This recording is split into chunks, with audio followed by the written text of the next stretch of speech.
Have you ever witnessed a betrayal so brazen, so twisted, that it felt ripped straight from a scandalous TV? Drama picture a glamorous millionaire, the devoted wife who carried his child for 9 long months, and a shiny honeymoon plan that hid a secret so dark it would captivate the entire world.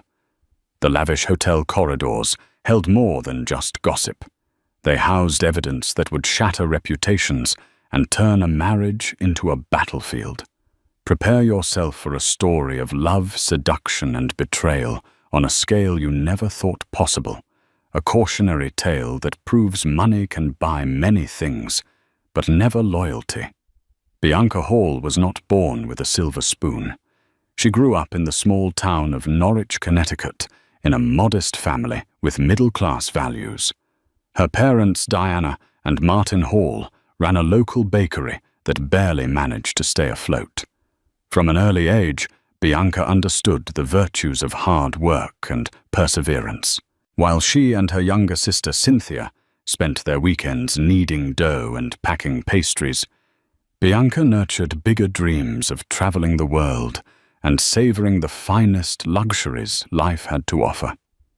Those dreams began to sprout wings when she won a full scholarship to Georgetown University. The city lights of Washington, D.C. were a far cry from the humble streets of Norwich, and at first she felt like an imposter among polished classmates. But it didn't take long for her confidence to shine. She majored in international relations, thinking a career in diplomacy would open doors to the sophisticated life she always craved. Her first job post-graduation was with an embassy in Berlin, a position that taught her about the upper echelons of society. She rubbed shoulders with ambassadors, business magnates, and even had a brief encounter with the famous investor Warren Buffett at a global finance event. Every conversation, every interaction was an opportunity to build connections, yet her personal life remained unremarkable. She dated occasionally, but never found someone who matched both her ambition and her hunger for adventure. Then, at a conference on sustainable energy hosted at the famed Hotel Adlon Kempinski in Berlin, fate intervened. That's where she met the tall, suave, and impossibly wealthy Marcus Everly. A British-born American entrepreneur, Marcus was famous in certain circles for his dynamic energy businesses and philanthropic endeavors in Africa.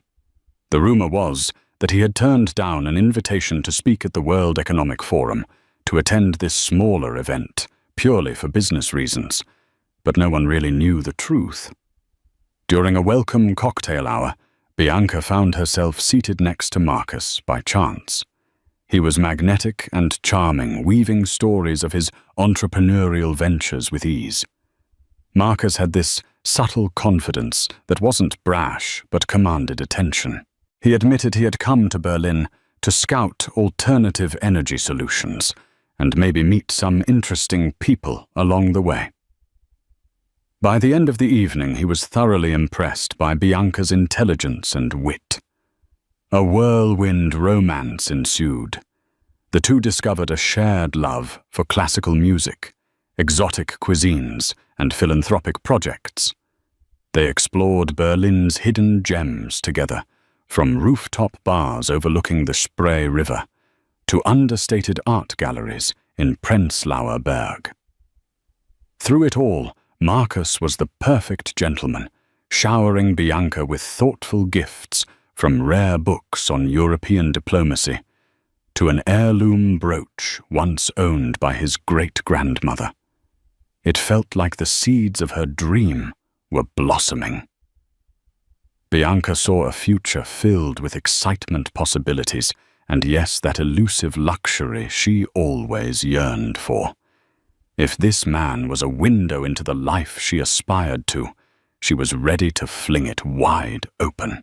Little did she know how that very window would soon reveal more than she ever bargained for. It didn't take long for Marcus to sweep Bianca off her feet.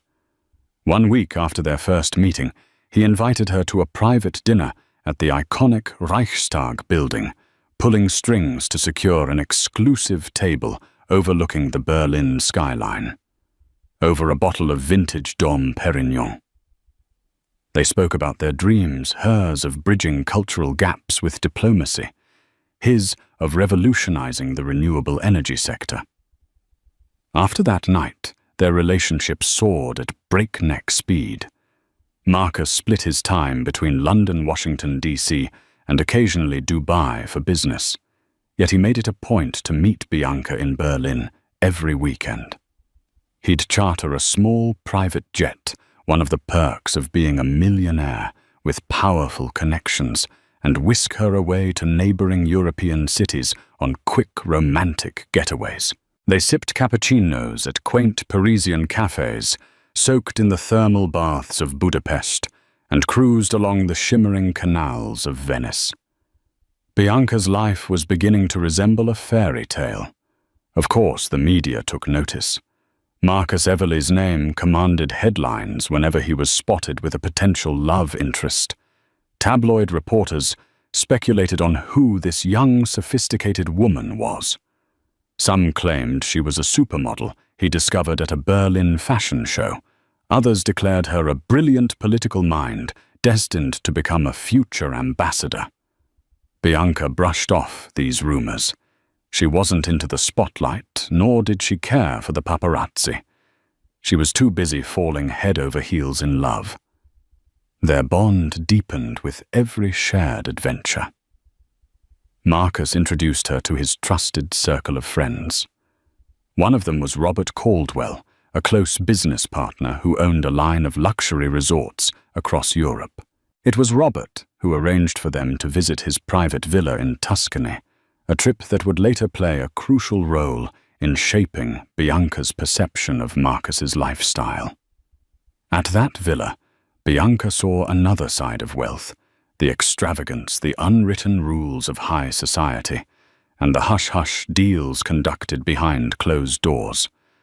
Sometimes, though she'd catch Marcus making cryptic phone calls, he would step outside onto a balcony, lower his voice, and speak in urgent tones. When Bianca asked who it was, Marcus would smoothly sidestep the question. "Just business, my love. Don't worry about it." She tried to brush it off. After all, a man of his stature had responsibilities and secrets tied to his industry. But a quiet sense of unease began to tug at her soul. Despite that gnawing doubt, the romance progressed. On a snowy evening under the Brandenburg Gate's radiant lights, Marcus proposed with a ring so dazzling it could make the stars jealous. Bianca was breathless, tears streaming down her cheeks as passers-by applauded the romantic spectacle. She said yes, and in that moment she believed she had found her forever. But the world of the rich and powerful had its own gravity, one that she was just beginning to feel. Bianca had no clue about the labyrinth of ambition, temptation, and betrayal lurking beneath the polished surface of Marcus Everly's empire. She was too captivated by the promise of a life that outshined her wildest dreams. The wedding took place at a grand castle outside Edinburgh, Scotland, owned by one of Marcus's longtime friends, Lord Andrew Kensington. Invitations were gilded, sealed with a wax emblem of two entwined initials, B and M. Attendees flew in from across the globe, ambassadors, business tycoons, celebrities, and even a few politicians from the UK and the United States. Marcus spared no expense, ensuring every detail was meticulously orchestrated. Bianca wore a designer gown, straight off the runway of Milan Fashion Week. Its lace detailing and flowing train made her look like a regal queen. Marcus looked equally majestic in a tailored three-piece suit from London's famed Savile Row. When they walked down the aisle, the hush of reverence was broken only by the soft notes of a live string quartet. Yet behind the opulence, several subtle warning signs flickered. During the rehearsal dinner, Bianca overheard hushed tones among a few guests referencing Marcus's complicated love life. An older lady, Lady Harriet Bromley, famous in British high society for her sharp tongue, remarked that Marcus had too much charm for his own good. When Bianca sought clarification, Lady Harriet gave her a pitiful smile and said, "He's one to watch, my dear. Be vigilant." Bianca dismissed it as idle gossip. Every wealthy man of stature was bound to have rumors swirling around him.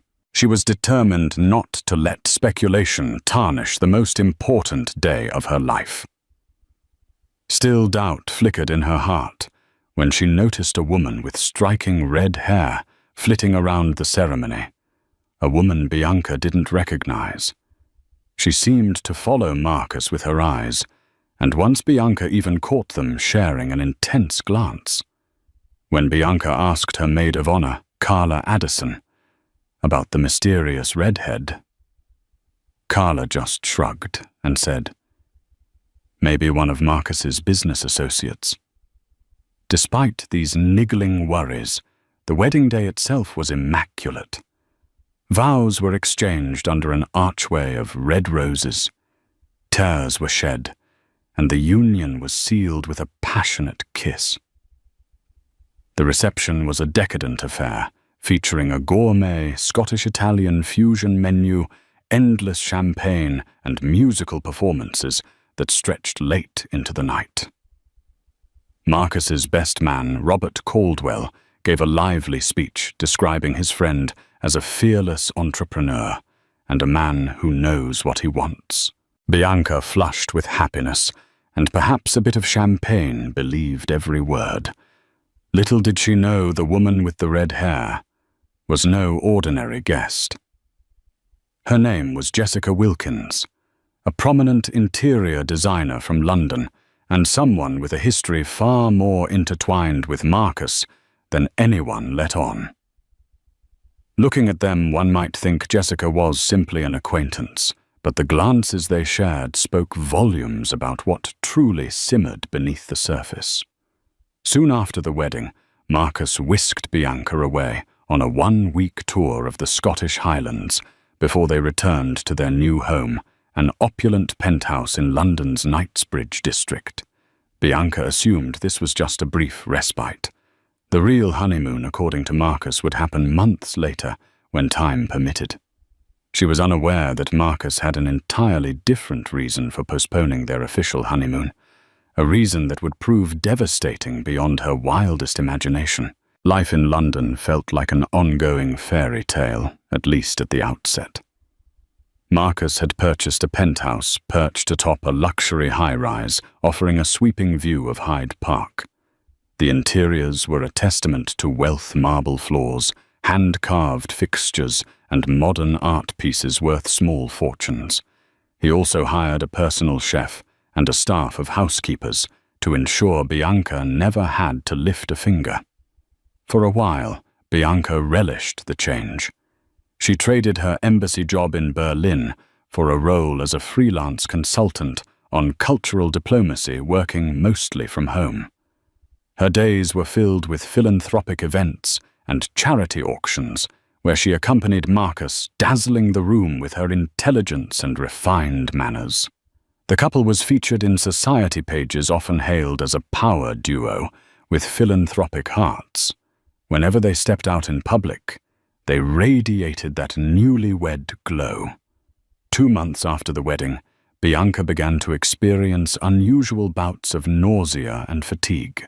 She chalked it up to London's notoriously unpredictable weather, or the stress of adjusting to a new routine. Yet the symptoms persisted. One morning, while Marcus was away on a business trip to Dubai, she finally decided to see a doctor. The results were life-changing. She was pregnant. Initially, she was flooded with joy. Having children was something she had always envisioned with Marcus, though they had not planned on it so soon. Without hesitation, she called him, voice trembling with excitement. On the other end, she heard a pause, a beat longer than she had expected, before Marcus responded with a mixture of surprise and a forced enthusiasm. That's wonderful news, Bianca. We'll celebrate when I'm back, he said, but his tone held a peculiar edge. Marcus returned a week later, showering Bianca with designer baby accessories from Gucci onesies to a crystal-encrusted pacifier. He arranged for her to see the best obstetrician in London, Dr. Lydia Shaw, whose clientele consisted almost exclusively of royals and celebrities. The gestures seemed loving, but Bianca couldn't shake the feeling that his smiles didn't quite reach his eyes. As her belly began to grow, so did the distance between them. Marcus's business trips became more frequent. He'd fly to the Middle East, Asia, or across the Atlantic at the drop of a hat. When Bianca tried to schedule quality time like a simple dinner or a relaxing weekend at their countryside estate, he always had a board meeting, a project that demanded his immediate attention, or an emergency that only he could resolve. Bianca wanted to be understanding. After all, that drive was what made Marcus successful. But loneliness loomed large in her marble fortress overlooking Hyde Park. Tensions flared occasionally. One evening after Marcus cancelled a long-planned dinner date, Bianca confronted him. He brushed her concerns aside with a dismissive kiss on the forehead, saying, "You're being hormonal." "Relax, darling." That night, Bianca cried herself to sleep, feeling an unsettling heaviness in her heart, a weight that no amount of wealth or prestige could ease. She had no inkling that these lonely nights were merely the quiet before an impending storm, a storm that would upend her life the moment the true nature of Marcus's business trips and personal entanglements were exposed.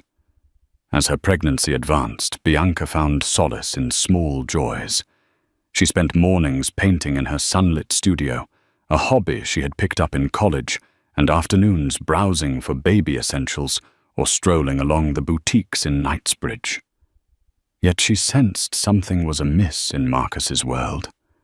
Whispers circulated among his circle of acquaintances, and her intuition kept telling her that he was hiding something. Her suspicions deepened when she received an unexpected call from Carla Addison, her old friend and maid of honor. Carla, who worked in New York as a fashion buyer, recounted a bizarre story. She claimed to have seen Marcus at a lounge in Manhattan 1 week earlier, except Carla could have sworn Marcus was supposed to be in Shanghai for a business conference. More striking was that Carla saw him in the company of a red-haired woman who clung to his arm with an unsettling familiarity. The description reminded Bianca of that mysterious woman at their wedding. Bianca confronted Marcus that evening. His initial reaction was anger. He demanded to know why she was spying on him and insisted the redhead was just a colleague, Jessica Wilkins, an interior designer he'd hired to renovate one of his properties. He argued that he flew to New York instead of Shanghai on a last-minute deal. It's business, he insisted. Besides, Jessica's ideas are brilliant. I had to finalize some design details before we could move forward. But the logic didn't fully add up. Why would an interior design consultation involve a late-night lounge? Hoping to soothe Bianca's nerves, he announced a grand plan they would finally embark on their official honeymoon. "Let's do it before the baby arrives," he said, stroking Bianca's hair gently. "We'll go somewhere luxurious, a paradise to help you relax." Bianca, desperate to believe him, agreed. Despite feeling uneasy, she clung to the hope that this was Marcus's way of refocusing on their marriage and the imminent arrival of their child. Unbeknownst to Bianca, though, Marcus had made other arrangements that involved Jessica Wilkins. The honeymoon was booked at an exotic, ultra-private resort in the Maldives, one of Robert Caldwell's high-end properties. Marcus had reserved a breathtaking overwater villa complete with an infinity pool that melted into the turquoise ocean. The plan, however, was as twisted as it was cunning. He intended to travel there with Bianca, initially, then find a cover story to send her home early, so he could extend his stay with Jessica. What fueled this madness? For Marcus, it was a toxic blend of entitlement, a need for excitement, and a simmering desire for Jessica, who had been his secret lover long before Bianca entered the picture. Jessica, for her part, craved more than occasional trysts. She wanted Marcus to herself, his wealth, his influence, and the thrill of conquering a man who belonged to someone else. Together they orchestrated a plan so brazen it seemed destined to implode. But in their pursuit of dangerous desires, they grossly underestimated the resilience of a woman about to become a mother and the unpredictable twists of fate that awaited them at the lavish Maldivian resort. By the time Bianca reached her 9th month of pregnancy, her doctor advised against long-haul flights. But Marcus insisted. "This might be our last chance to holiday before the baby arrives," he said, his voice brimming with manufactured sincerity. The invitation was too tempting for Bianca to refuse. She was exhausted, weighed down by her swollen ankles and the emotional toll of suspecting her husband's fidelity. A heavenly retreat sounded like the perfect antidote. So off they went, boarding Marcus's private jet, bound for the Indian Ocean. It was a luxurious flight. Bianca reclined in plush leather seats, sipping herbal tea while flipping through a magazine featuring A-list celebrities on similar island getaways. In fleeting moments, she allowed herself to believe Marcus was truly concerned about her well-being. He assured her that he had arranged for a special on-site doctor at the resort, just in case she needed medical attention. Despite lingering doubts, she felt a glimmer of hope. Upon arriving in the Maldives, the couple was greeted by staff from Robert Caldwell's resort. Their villa was the epitome of luxury, a thatched roof over a spacious living area.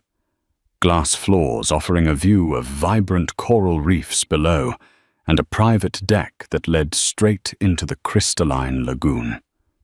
The sun-drenched sky overhead seemed to promise renewal, and for a short time Bianca relaxed in the illusion of marital bliss.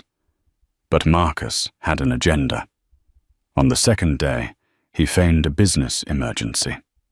"Robert needs me to accompany him on a day trip to meet with local officials he claimed wearing the apologetic look he had perfected over time." Bianca wasn't pleased. She had hoped for a couple's massage or a romantic dinner at sunset. Still, she tried to be supportive. The last thing she wanted was a confrontation that would mar what little peace she could find. Marcus left at dawn, and Bianca spent the day alone. She strolled along the powdery white beach, gazing at other honeymooners who seemed carefree and in love. By late afternoon, an uncomfortable tightness gripped her belly. Worried that it might be early contractions, she decided to head back to the villa to rest. That's when she spotted a boat in the distance approaching one of the resort's private docks. Through the lens of her sun hat's brim, she could make out Marcus's tall figure alongside Robert Caldwell and a woman with flaming red hair. Bianca's heart pounded. Could it be Jessica Wilkins? She watched as they disappeared into a secluded area of the resort just out of sight. Fear and suspicion wrestled in her mind. Was Marcus brazen enough to bring his mistress to their honeymoon destination? Later that evening, Marcus returned to the villa smelling of salt water and cologne. "The meeting ran long," he explained casually. "I'm sorry I missed our afternoon together." Bianca forced a smile, but an inner turmoil raged. She let him hold her, let him kiss her forehead, all while her mind replayed the image of Jessica's red hair flapping in the ocean breeze. A sleepless night followed. Bianca tossed and turned, haunted by the possibility that her husband was entertaining his mistress in the very place meant to celebrate their marriage.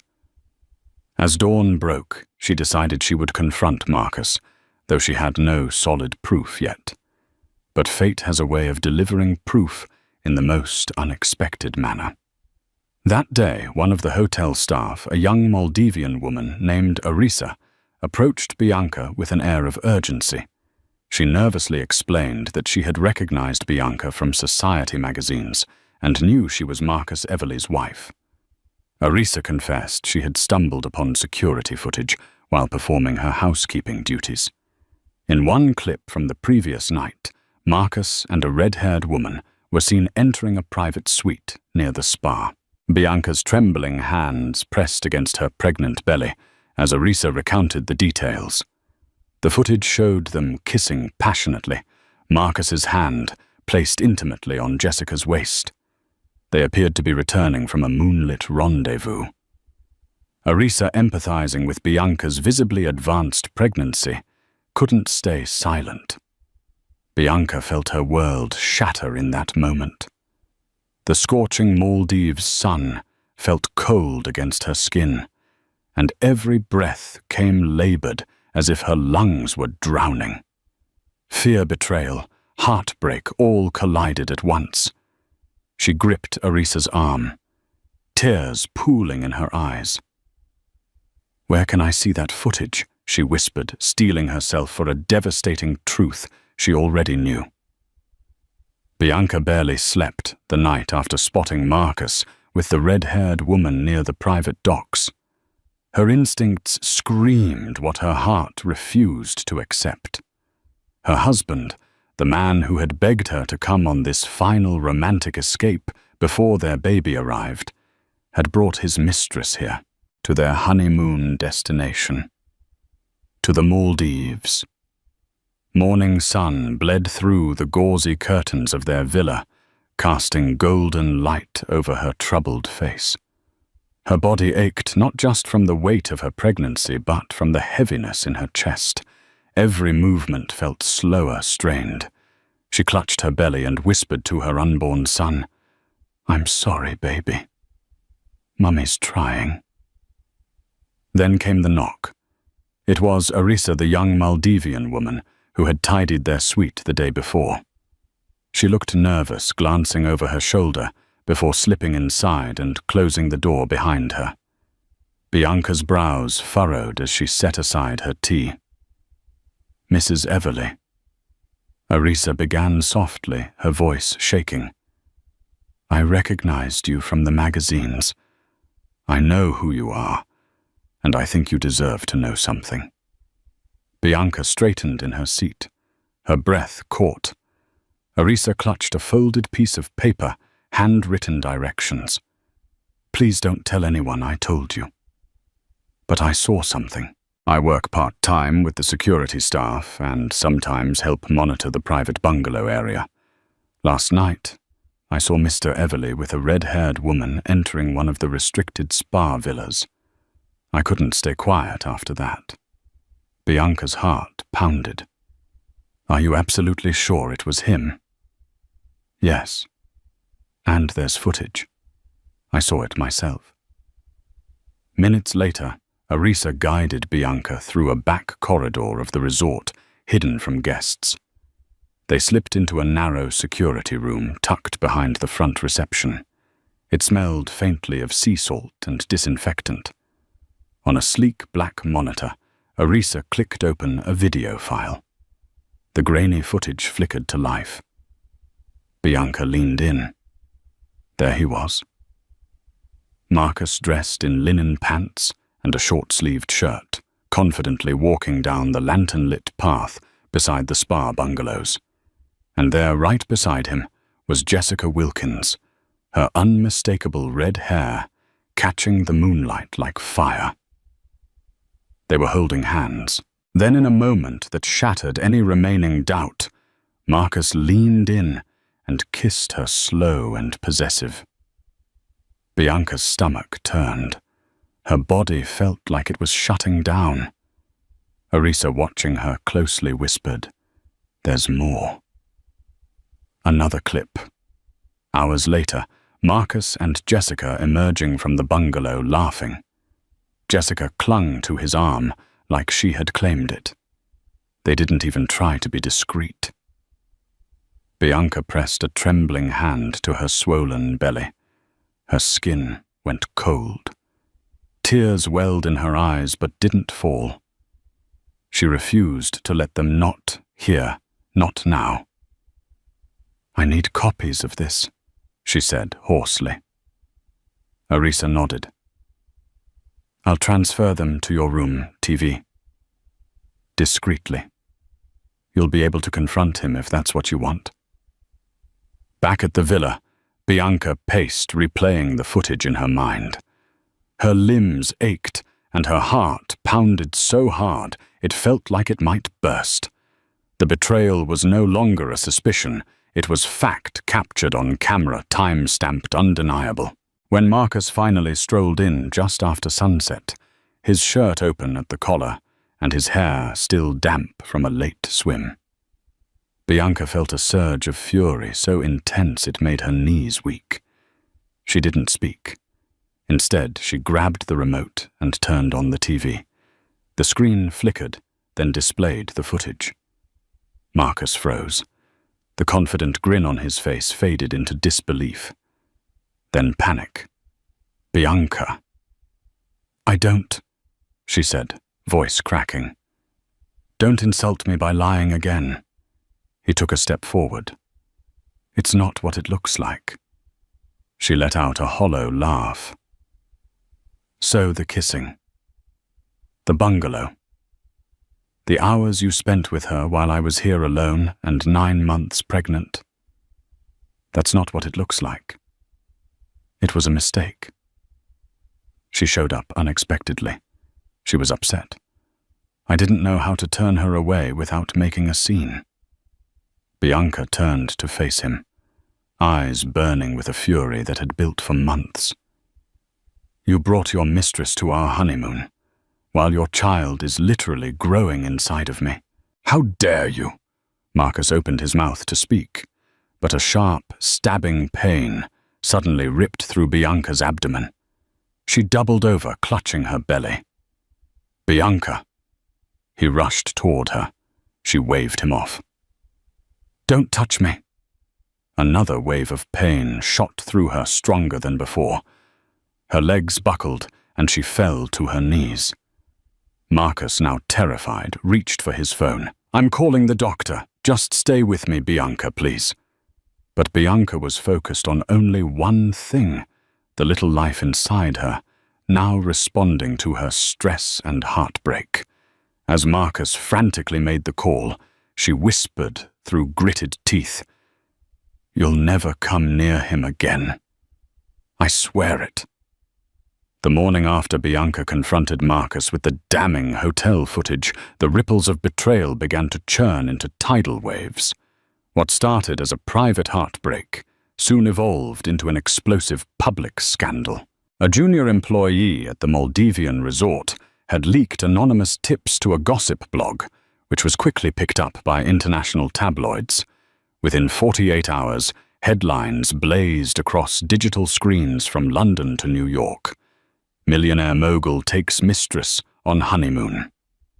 Pregnant wife unknowingly shares resort.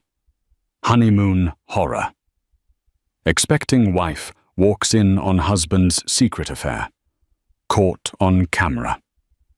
Marcus Everly's double life exposed in paradise. Bianca awoke in the resort infirmary.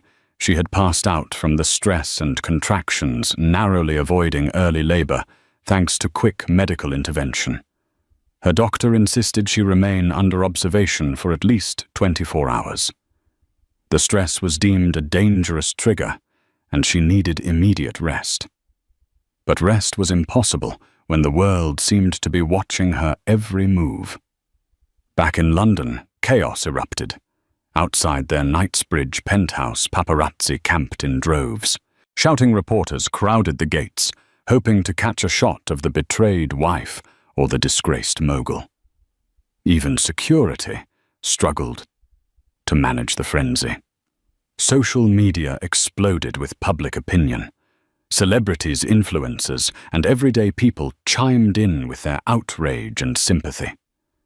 Bianca's quiet grace and the image of her heavily pregnant frame, wrapped in a silk shawl as she boarded the plane home, became symbolic of strength in the face of unforgivable betrayal. The footage, though grainy, had done enough damage. Public perception swiftly turned against Marcus. For Marcus, it was a nightmare unraveling in real time. His PR team scrambled to contain the firestorm. They drafted statements claiming a misunderstanding, suggesting the footage was taken out of context, and the woman involved was a long-time business associate. But it was too late. The image of Jessica Wilkins with her unmistakable red hair and sultry smile had been burned into the public memory. Her name, once associated with high-end interior design, now trended on social platforms for all the wrong reasons. Jessica herself went into hiding. Tabloid reporters camped outside her London flat. Rumors circulated that she had fled the country entirely. Spain, Morocco, even Dubai were named. Some said she was receiving hush money from Marcus to disappear until the heat cooled down. Her firm quietly removed her profile from their website. Clients cancelled contracts. In a matter of days, her career crumbled. Inside the penthouse, Marcus raged. He shouted at staff, tore through papers, and hurled his phone at the wall when another investor dropped out of a lucrative deal. Board members from his energy company began raising concerns. A few resigned. Others demanded a formal review of his leadership. One prominent business partner issued a scathing public statement declaring his disappointment in Marcus's ethical failure and withdrawing future collaboration. Bianca, meanwhile, landed quietly in London with Carla by her side. They avoided the penthouse altogether and checked into a discreet hotel under an alias. From there, Bianca's doctor scheduled regular checkups to ensure the baby's health hadn't been compromised. Miraculously, Ethan was still thriving. But the emotional toll weighed heavily. Carla proved to be Bianca's rock. She handled calls, spoke to the lawyer, and filtered out toxic news updates so Bianca could rest. On one particularly difficult evening, Bianca sat on the hotel balcony watching the sunset as tears streamed down her cheeks. "I loved him," she whispered, her hand resting on her swollen belly. "I gave him everything. And he used our honeymoon to hide her." Carla wrapped an arm around her. "He may have fooled the world for a while, but not anymore. You have truth on your side now, and you have Ethan." Bianca nodded slowly. "He's the only reason I can breathe right now." A few days later, Marcus attempted to visit her at the hotel. Armed with flowers, luxury gifts, and a rehearsed apology, he tried to charm the front desk into letting him through. Security blocked him at Bianca's request. When that didn't work, Marcus released a statement to the press, claiming he was devastated by the recent breakdown in his marriage and committed to repairing the damage privately. It backfired. Public sympathy only grew for Bianca. A well-known talk show host even dedicated a segment to her story, calling it a modern-day cautionary tale about women trusting wolves in expensive suits. Then came the hospital visit. Bianca had gone into early labor. The stress and exhaustion had finally caught up with her body. Carla rushed her to London Maternity Centre, where doctors worked through the night to stabilize the delivery. After 12 grueling hours, Bianca gave birth to a baby boy, Ethan Martin Everly. The moment Ethan's cries echoed through the delivery room, a rush of emotion consumed Bianca. Love, pain, triumph, and fear all collided as she held her newborn in her arms. His tiny face scrunched, his fists curled tightly. She kissed his forehead and whispered, "I'll protect you, no matter what it takes." Carla cried beside her, overwhelmed by the beauty of the moment. In contrast to the media storm outside, that hospital room became a sanctuary of peace and beginnings. Outside reporters swarmed. Rumors of the birth had leaked, and everyone wanted the first glimpse of the scandal baby, as one tasteless tabloid called him. But Bianca wasn't giving them a show. When Marcus arrived hours later, security refused him entry once again. Bianca had made her wishes clear. No visits, no contact, no grand gestures. He sent flowers and letters to her hospital room, but she had them all removed. In one note, he had written, "I want to be part of our son's life. Please let me make this right." Bianca didn't even open it. She wasn't ready to hear promises anymore, especially from a man who shattered every vow he had ever made. As news of Ethan's birth circulated, the public embraced the narrative of Bianca as the fierce new mother standing against betrayal. Women across the globe rallied behind her, sending messages of support and solidarity. Hashtags like #StandWithBianca and #JusticeForEthan trended for days. And though Bianca had yet to speak publicly, her silence became its own powerful message. She was done giving Marcus her voice. Her focus was her son, her next move. To ensure Ethan's future would never be dictated by his father's lies. She was no longer just the woman he betrayed. She was the woman he underestimated, and the mother who would now take him to court. 2 weeks after giving birth, Bianca was cleared by her doctors to leave the hospital, though her heart was still far from healed. She didn't return to the opulent Knightsbridge penthouse, the site of too many broken promises, but instead moved into a discreet, high-security serviced apartment near the River Thames. The location had been arranged by Patricia Morgan, her lawyer, to shield Bianca and baby Ethan from the relentless paparazzi. Carla Addison stayed with her, becoming more than just a best friend. She was a support system, a second mother to Ethan, and a fierce protector. She fielded phone calls, kept reporters at bay, and held Bianca through countless nights when the pain refused to fade. Despite the elegant interior of the apartment, the mood inside was heavy. Bianca was navigating sleepless nights, not only because of her newborn, but also due to the legal war that loomed like a thundercloud overhead. Marcus predictably launched a full-scale charm offensive. He sent flowers, grandiose, fragrant arrangements that filled the lobby until the concierge politely asked them to stop. He wrote long, self-pitying emails, left voice messages saying he had made a mistake, and once even tried to visit Bianca unannounced. When he pounded on her door demanding to see his son, Carla stood between them with fire in her eyes and warned she'd call the police if he didn't leave.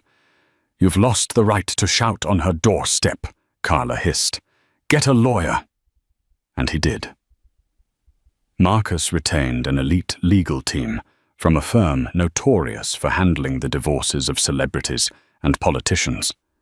The firm's reputation was built on suppressing scandals, spinning media narratives, and settling out of court. But Patricia Morgan wasn't intimidated. She knew their tactics, and more importantly, she had irrefutable evidence, the hotel footage, eyewitness testimony, and public sentiment on her side. Bianca's main goal wasn't financial revenge. She told Patricia clearly, "I want to protect my son. Marcus can't be trusted with a child's future when he couldn't even respect his wife during her most fragile moment." Patricia nodded. "Then we go for sole custody. No loopholes, no shared holidays. You'll have control, and he'll have to prove himself legally and morally before getting even supervised visits." Bianca braced herself. She had weathered public humiliation, but now she had to face Marcus in person at a formal legal mediation session held in Patricia's office. A conference room that usually hosted business negotiations was now a war room.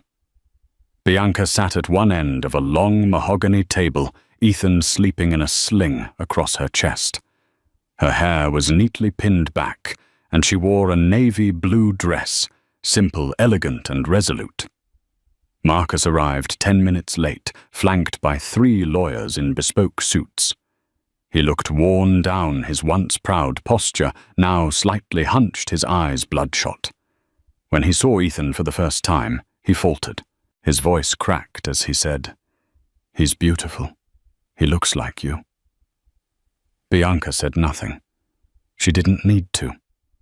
The meeting began with Patricia presenting Bianca's demands: full legal and physical custody of Ethan, a generous financial settlement, and a complete gag order, preventing Marcus from spinning the story publicly in a way that would harm Bianca's name or Ethan's future. Marcus's lawyers countered quickly, offering a substantial lump sum of money enough to keep Bianca in comfort for the rest of her life if she agreed to joint custody, and issued a statement downplaying the alleged infidelity. Bianca's knuckles turned white. She shook her head. "No amount of money will buy back my dignity. I'm not settling so Marcus can pretend to the world that what he did wasn't monstrous." Marcus leaned forward, trying to sound reasonable. "It was an affair, Bianca. People make mistakes. It didn't change how I felt about you or about being a father." Bianca let out a humorless laugh. "Didn't change how you felt, Marcus. You brought your mistress on our honeymoon. I was 9 months pregnant, and you left me in that villa so you could sneak off to another woman's suite. And now you think I should let you help raise my son?" "You're emotional," Marcus said, frustration bleeding into his voice. "You're angry, and I get that. But this isn't just about us anymore. Ethan is my son too." Bianca leaned forward, meeting his eyes squarely. "No.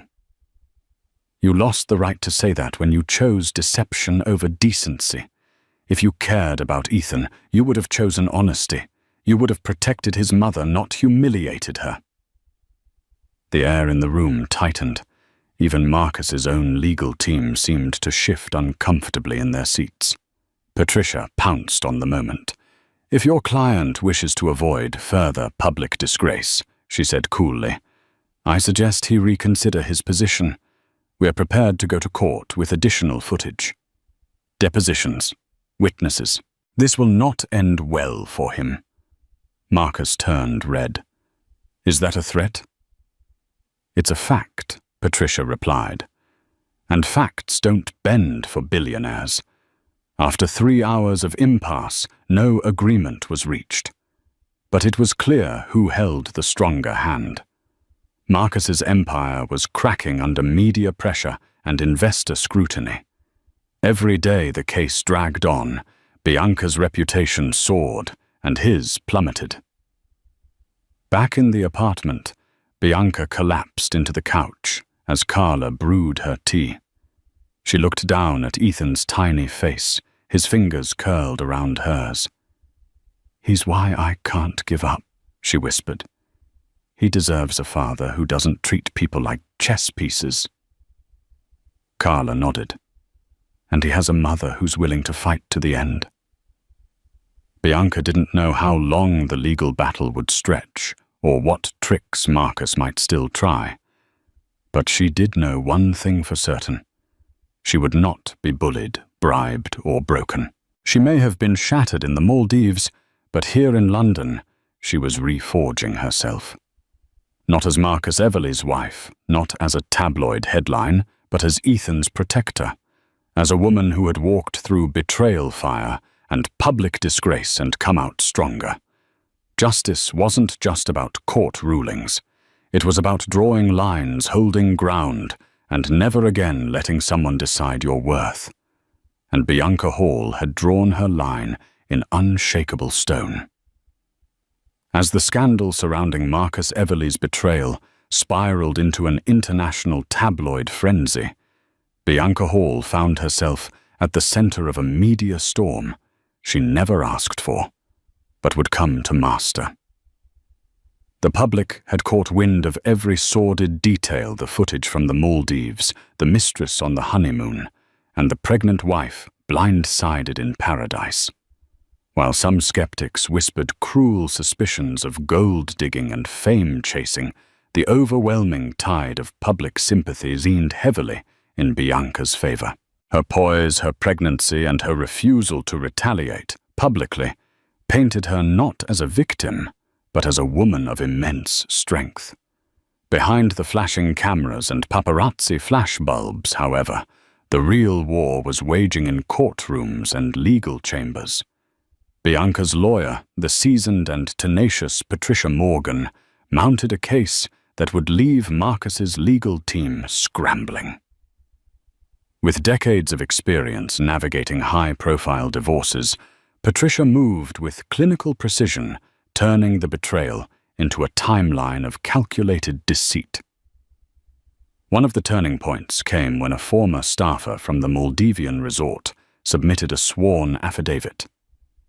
The statement confirmed that Marcus had explicitly arranged for Jessica Wilkins to have her own private bungalow, mere steps from the suite he shared with his heavily pregnant wife. The intent was clear, and the court took notice. No one could claim it was a spur-of-the-moment lapse. This was premeditated infidelity on an unimaginable scale. Still, Marcus's team wasn't backing down without a fight. They flooded the court with arguments portraying Marcus as a misguided but devoted man who simply made an unfortunate mistake. Marcus himself took the stand during one critical hearing. Once a picture of polished confidence, he now looked pale and exhausted under the courtroom lights.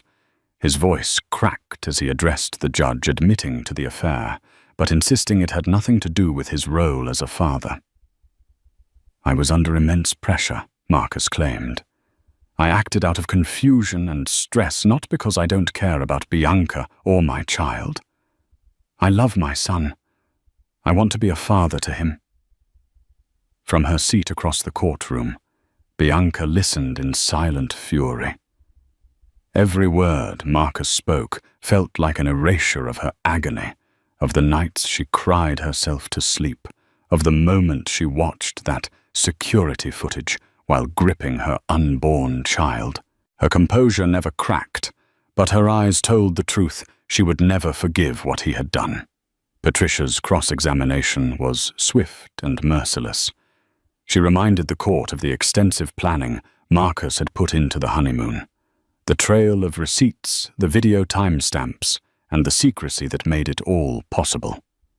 She highlighted his manipulation, his gaslighting, and most of all his indifference to Bianca's emotional and physical well-being during her most vulnerable stage of life.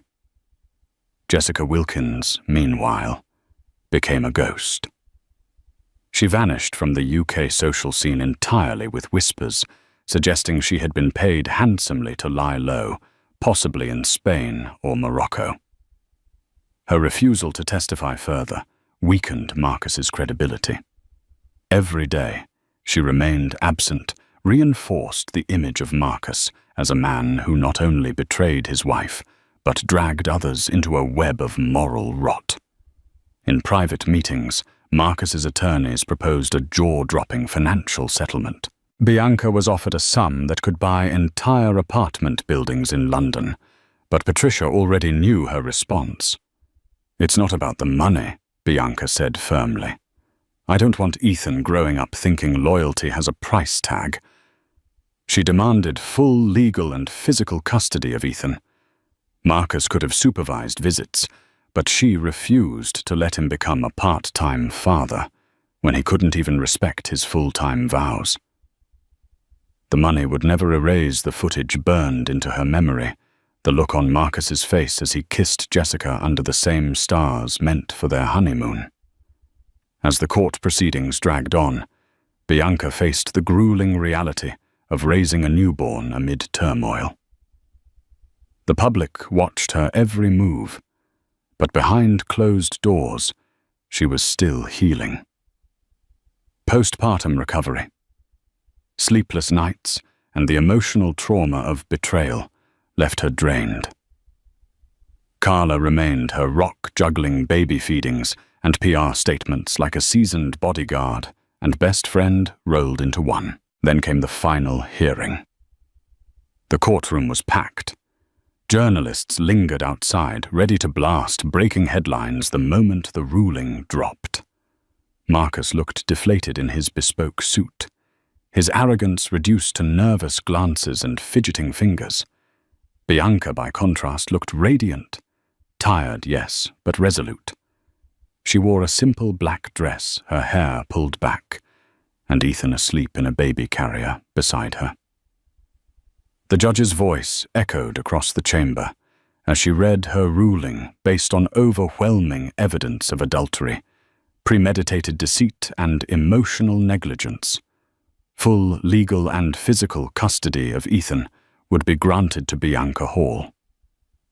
Marcus would receive no visitation until a psychiatric evaluation and supervised family sessions could determine if he was fit to be involved in his son's upbringing. A gasp rippled through the courtroom. Patricia allowed herself a small smile. Bianca closed her eyes, exhaling the breath she hadn't realized she was holding. The financial settlement was also approved, giving Bianca long-term financial stability, but the focus remained squarely on Ethan's welfare. Marcus, his face pale and jaw clenched, exited the courthouse under heavy security. He didn't answer a single question from the press. Outside, cameras swarmed Bianca. Carla stood beside her, holding Ethan protectively as microphones were thrust forward. Bianca didn't break stride. She paused briefly to speak into one mic. "I'm not here to celebrate," she said. "I'm here to rebuild. For my son. For me." Then she walked past the chaos, disappearing into a black car that drove her away from the courthouse and the wreckage Marcus had made of their marriage. In the days that followed, Marcus stepped down from multiple corporate boards under pressure from investors and PR advisors. Some of his partnerships dissolved entirely. Jessica Wilkins was never heard from again in public circles. And Bianca. She packed her things and returned to her roots. Back in Norwich, Connecticut, at the same modest bakery where she'd once kneaded dough as a teenager, Bianca began to rediscover her strength. She took joy in the ordinary rocking Ethan to sleep during soft New England sunsets, serving cupcakes to longtime neighbors, and feeling the quiet peace of a simpler life. No designer gowns, no gala dinners, just the warm scent of bread baking and the heartbeat of her son close to her chest. Her past with Marcus would never be forgotten, but it no longer defined her. She had chosen justice, and justice had chosen her too. Thank you for joining us on this tumultuous journey of love, betrayal, and ultimate redemption. Bianca's story reminds us that truth will surface no matter how cleverly it's hidden, and that the greatest strength often emerges when we're protecting what we love most. In the end, justice found its way, but not without heartbreak and a profound lesson on the cost of blind trust. If this story captured your attention and left you yearning for more dramatic twists and turns, help us continue sharing incredible tales just like this one. Like this video, share it with your friends, and most importantly, subscribe to our channel. Your support helps us bring forward more stories of triumph, resilience, and cautionary wisdom for everyone to see. Thank you, and stay tuned for our next gripping narrative that you won't want to miss. On the grandest night of the year, beneath the glittering chandeliers of the St. Regis, Grand Sean Butler was celebrated as the city's philanthropic king. He was the man who had everything a sprawling real estate empire, the respect of his peers, and a breathtakingly beautiful wife, Helen, on his arm. But while hundreds of guests toasted his name, Helen wasn't smiling beside him. She wasn't even in the ballroom. She was shivering in the pitch-black cold of a basement wine cellar, locked in by the very man they were all applauding. Her husband had silenced her to protect his perfect image. What he never counted on was that someone else was watching someone who knew the darkness that hid behind a dazzling smile, the one man in the room with the power to burn Sean's world to the ground. The ride to the annual Gilded Cage Gala was suffocatingly silent. The air in the back of the Rolls-Royce Phantom was thick with unspoken threats, a familiar tension that coiled in Helen Butler's stomach like a serpent. Her husband, Sean, sat beside her, a statue carved from ambition and rage. He hadn't spoken a word since she'd walked down the grand staircase of their sterile minimalist mansion. He'd simply looked at her, his gaze sweeping over the custom-made sapphire silk gown, his lip curling in a way that wasn't a smile. "The dress is too much," he finally said, his voice a low rumble that vibrated through the plush leather seats. He didn't look at her, instead staring out at the rain-slicked streets of downtown Chicago. Helen's hands, already clammy, tightened around her small clutch. "It's the gala, Sean. It's our gala. Everyone is dressed up." She had chosen the dress to feel strong, a sheath of armor in a vibrant, defiant blue. "It draws attention," he clipped back. "Your job is to be an elegant accessory, Helen. Not the main event. The main event is me. It's securing the final investment from Kenji Tanaka for the waterfront project. An accessory. That's all she had been for the 5 years of their marriage. A beautiful, well-educated and silent partner who looked good in photographs and could charm the wives of potential investors with her knowledge of art and literature. But beneath the surface, she was a prisoner. Her life was a meticulously curated exhibition of Sean's success, and any deviation from the script was met with cold fury. Her friends had been slowly pruned from her life, deemed unsuitable or too influential. Her access to her own family trust was managed through Sean's accountants. He had built her a gilded cage and convinced the world it was a palace. Tonight was supposed to be different. Tonight was supposed to be the end. Tucked inside her clutch beneath her phone and lipstick was a small memory card. On it were copies of the documents she had found in his private study last week, hidden inside a false-bottomed humidor. They were offshore account statements, falsified permit applications, and a detailed ledger of bribes paid to city officials for the very waterfront project he was so desperate to fund tonight. He wasn't just cutting corners. He was building his empire on a foundation of pure fraud. The discovery had been the final brutal crack in her denial. His control, his jealousy, his temper. It wasn't a flawed man's idea of protection. It was the desperate terror of a con artist afraid of being exposed.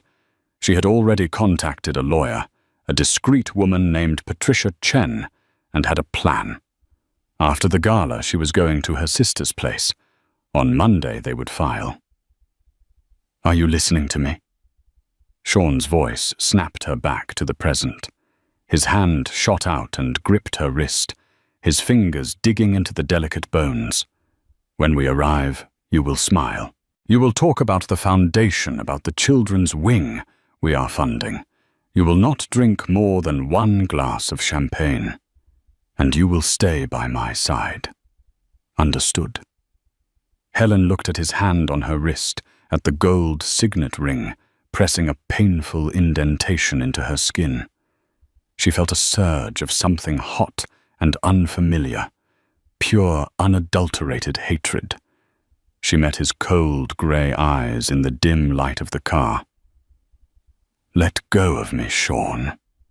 Her voice was quiet, but it held a new steel he wasn't accustomed to. He stared at her for a moment, surprised by the defiance. A flicker of something truly ugly crossed his face before he smoothed it over into his signature mask of authority. He released her wrist, leaving angry red marks behind. "Don't test me tonight, Helen.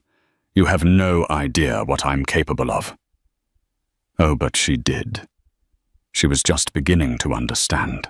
The gala was being held at the half-finished penthouse level of his newest skyscraper, a cavernous space with floor-to-ceiling windows offering a panoramic, godlike view of the glittering city. The raw concrete and exposed steel were artfully draped in white silk and fairy lights, creating a dramatic contrast that the society pages would rave about. For the first hour, Helen played her part perfectly. She smiled until her cheeks ached, shook hands with politicians and tech moguls, and listened to Sean lie with practiced ease about his philanthropic passions. She felt 100 pairs of eyes on her, admiring her dress, her poise, her life. If only they knew. She saw Mr. Tanaka arrive with his entourage, a serious-looking man, whose approval Sean craved like a drug.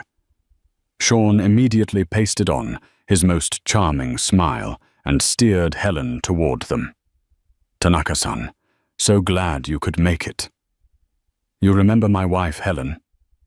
Helen inclined her head gracefully. "It's a pleasure to see you again, Mr. Tanaka."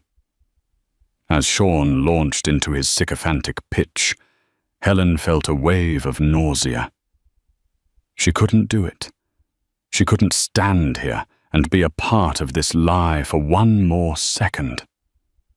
She needed air. "If you'll excuse me," she murmured, placing a hand on Sean's arm. "I just need a moment." Sean's smile didn't falter, but his eyes turned to ice. He gripped her elbow, his fingers like talons. "We're in the middle of a conversation." "I'm feeling a little faint," she whispered, a plausible excuse in the stuffy, crowded room. She let her eyes flutter slightly, a trick learned from years of having to feign weakness to avoid his wrath. He was trapped. He couldn't make a scene in front of the man he was trying to impress. With a barely perceptible nod, he released her. 5 minutes. The powder room off the main hall. But Helen didn't go to the powder room. She turned down a corridor marked for staff, her heart hammering against her ribs. Her plan had been to wait until after the gala. But his touch, his threats, they had accelerated everything. She couldn't spend another minute as Mrs. Sean Butler. She pulled out her phone to call the car service she had secretly arranged. She was just about to press send when a shadow fell over her. Going somewhere. Sean. He had followed her. The public charm was gone, replaced by a terrifying, predatory stillness. "I told you I needed air," she said, her voice trembling slightly. "You're a terrible liar, Helen. I saw your face. You were running." He took a step closer, backing her against a service elevator. "What did you think you were going to do, haul a taxi? Where would you go? Everything you have, everything you are, is because of me." "That's not true," she whispered, clutching the memory card in her purse like a talisman. His eyes narrowed. He was a cornered animal, and his instincts were sharp. He glanced down at her clutch. "What's in the bag?" Before she could react, he snatched it from her hand. He opened it and dumped the contents onto a nearby catering trolley with a loud clatter.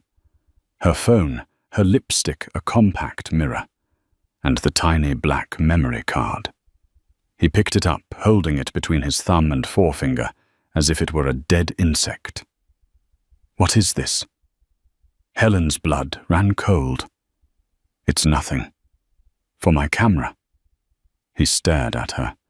his face a mask of dawning incandescent rage. He knew. He didn't know how he knew, but he knew she had crossed a line. "You went into my study." It wasn't a question. He grabbed her arm, his grip bruising. "You stupid, ungrateful woman. Did you really think you could ruin me?" He began, dragging her down the corridor, away from the distant sound of the orchestra. "Sean, stop! You're hurting me," she cried, her heels scraping against the concrete floor. They reached an unmarked metal door. He swiped a key card from his wallet and pulled it open, revealing a set of steep, dark stairs leading down. The air that wafted up was cold and smelled of dust and damp stone. "Where are you taking me?" she pleaded, terror finally breaking through her resolve. "You wanted some quiet time to think." "I'm going to give it to you," he hissed, yanking her down the stairs. "You are going to stay down here and reflect on your loyalty. After my deal with Tanaka is signed and the party is over, I'll come back for you, and we will have a very, very long conversation about your future." He dragged her across a dusty basement floor and stopped in front of another heavy door. He unlocked it, revealing a space of absolute blackness. It was the building's wine cellar, still under construction. "No, Sean, please." He shoved her inside. She stumbled, falling to her knees on the cold, hard floor. The sapphire dress, her beautiful armor, was now just a scrap of silk in the dirt. He stood in the doorway, a monstrous silhouette against the dim light of the basement. "Enjoy the party, my love." The heavy door slammed shut, plunging her into a terrifying, suffocating darkness. The click of the deadbolt echoed in the small space, a sound of absolute finality. She was alone, buried alive in the heart of her husband's triumph. The darkness was absolute. It was a physical presence pressing in on Helen from all sides, stealing the air from her lungs. For the first few minutes, panic was a wild animal clawing at her throat. She scrambled back to the door, her hands slapping against the cold, unyielding steel. "Sean, let me out! Sean!" Her voice was swallowed by the insulated walls. The only sound was the frantic, ragged rasp of her own breathing and the frantic drumming of her fists. He was gone. The music, the laughter, the life of the party upstairs, it was on another planet. She was in a tomb. Slowly, painfully, the adrenaline subsided, replaced by the biting cold of the cellar. The thin silk of her gown offered no protection against the damp chill seeping up from the concrete floor. Shivering, she pulled her knees to her chest, trying to conserve what little warmth she had. Tears of rage and terror streamed down her face, hot at first, then cold against her skin. How could she have been so stupid to think she could simply walk away? Sean had never been one to lose. He didn't just defeat his opponents, he annihilated them. And she had just declared herself his opponent. Her mind raced, replaying every moment. The memory card. He had it. He would destroy it, and with it, her only leverage. He would come back for her, as he promised, and the life he would design for her now would be infinitely worse than the gilded cage she'd known before. It would be a true prison, stripped of all illusions. Hours seemed to crawl by. In the disorienting blackness, her sense of time dissolved. She could hear the faint, deep thumping of the bass from the orchestra above, a ghostly heartbeat, reminding her of the world she was no longer a part of. With each distant thud, she pictured him. Sean working the room, his face a mask of easy charm. Sean shaking Tanaka's hand, his eyes glittering with success, Sean accepting toasts, the conquering hero. And no one, not a single person in that room of 1,000 people knew his wife was locked in the darkness beneath their feet. The thought was so grotesquely ironic, it almost made her laugh, a broken, hysterical sound that died in her throat. The fear began to curdle into something else, a slow-burning, icy rage. He had underestimated her.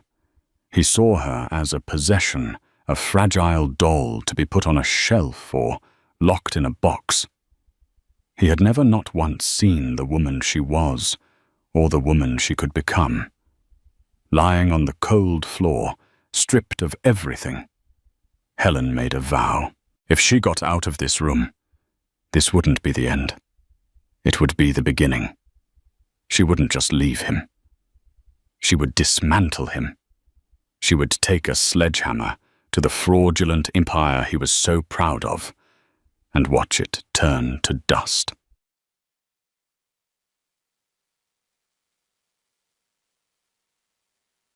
Upstairs in the glittering ballroom, Declan Reese felt a prickle of unease. He was a man who trusted his instincts, instincts that had helped him build a multi-billion-dollar investment firm from the ground up by seeing the cracks in a flawless facade. And right now the facade of Sean Butler was showing a hairline fracture. Declan hadn't wanted to come tonight. He found Sean to be a loathsome creature, all flash, no substance. A peacock puffed up with other people's money.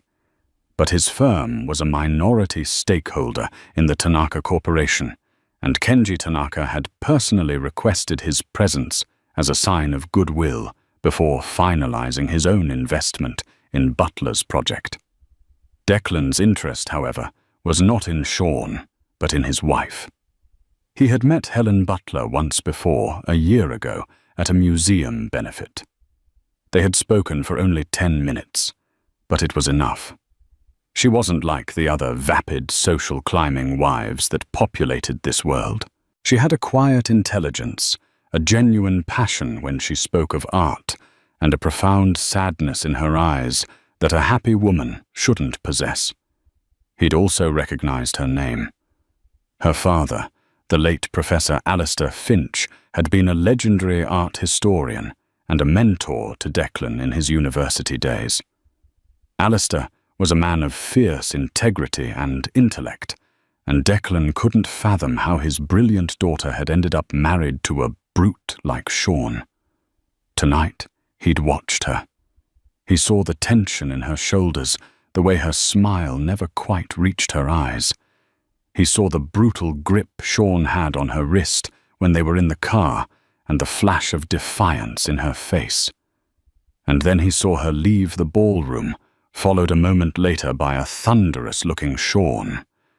That was nearly 2 hours ago. Sean had returned alone, his mood strangely buoyant, schmoozing with Tanaka as if he hadn't a care in the world. But Helen was gone. Declan casually made his way over to Sean, who was holding court by the champagne bar. "Sean, spectacular evening," Declan said, his voice smooth and neutral. Sean turned, his smile widening when he saw who it was. Having Declan Reese acknowledge him was a major social coup. "Declan, good to see you. Glad you could make it. We're doing great things here." "Indeed. I was just admiring the view. I haven't seen your wife Helen for a while. I was hoping to ask her about a new acquisition of mine. I trust she's well." Sean's smile tightened almost imperceptibly at the edges. "Ah, yes. Helen." She was feeling a bit overwhelmed by the crowd. A sudden migraine. "I had my driver take her home an hour ago. She was terribly disappointed to leave. It was a perfect lie. Plausible, polite, and unverifiable. But Declan's internal alarm bells were ringing loudly. The Helen he'd briefly met didn't seem like the type to be felled by a simple murrain on her husband's biggest night, and there was a flicker of something triumph cruelty in Sean's eyes that didn't match the story of a concerned husband. Declan nodded, feigning acceptance. A shame. Please send her my best for a speedy recovery. He walked away, but he wasn't satisfied. He scanned the room, his eyes sharp and calculating. He noted Sean's security detail, their positions, their demeanor. He noted the layout of the floor, the staff corridors, the elevators. He was a man who solved problems by collecting data, and right now the data wasn't adding up. His gaze fell on the floor near the entrance to the main staff corridor. Something glinted under the lights. It was small, metallic. While others were distracted by a toast, Declan moved smoothly toward it, bending down as if to adjust his shoe. He picked it up. It was a small, exquisitely crafted lapel pin in the shape of a silver falcon, and his blood ran cold. He knew this pin. He had gifted it to Professor Alistair Finch himself 20 years ago as a token of gratitude. Alistair had told him he would give it to his daughter one day, as it was a family crest of sorts. Helen had been wearing it on the shoulder of her sapphire gown tonight. He looked from the pin in his hand toward the staff corridor. Then he looked at Sean, laughing across the room, a man celebrating a victory. Helen hadn't gone home.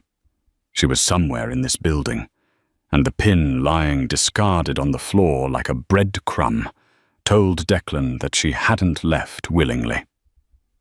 Declan Reese didn't build his empire by being impulsive. He was a strategist, a man who saw the whole board, not just the next move. Panicking or confronting Sean publicly would achieve nothing.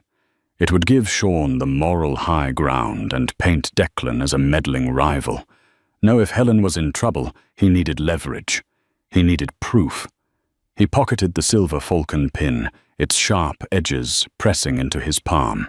It was a tangible link, a piece of the puzzle. He discreetly approached one of the catering captains, a frazzled-looking woman with a headset.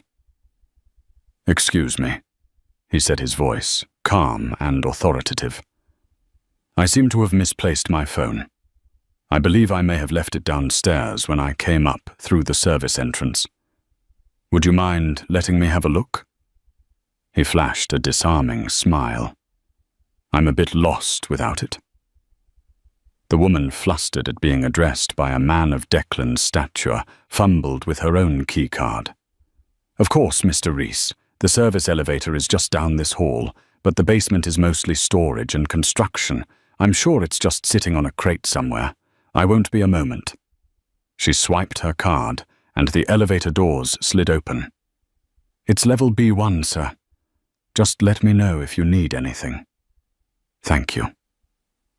The doors closed, and Declan was alone. The descent was swift. The polished glamour of the penthouse gala gave way to the stark industrial reality of the building's skeleton. The elevator opened onto a cavernous, dimly lit concrete basement. The air was cool and smelled of wet cement and sawdust. A labyrinth of corridors stretched out, lined with stacked drywall pallets of tiles and plumbing fixtures. The distant thump of the music was more pronounced here, a muffled, ghostly rhythm. Where would a man like Sean hide his wife? Not somewhere obvious. Somewhere secure. Somewhere out of the way. Declan started walking his expensive leather shoes, silent on the dusty floor. He followed the main corridor, his eyes scanning for anything out of place. He passed storage rooms, electrical panels, and utility closets. Everything was locked. He thought about the falcon pin. It was found near the staff corridor entrance upstairs. Sean must have been dragging her. She must have tried to fight back, to leave a sign. It was a deliberate act of a desperate, intelligent woman. He reached the end of the main passage, which branched into two smaller corridors. One led to the parking garage ramp. The other was a dead end terminating at a single heavy-duty steel door. It looked different from the others, newer, more fortified, with a high-security digital and key lock. It was the kind of door one would install for a vault or a wine cellar. He approached the door and listened. Nothing. He pressed his ear against the cold steel.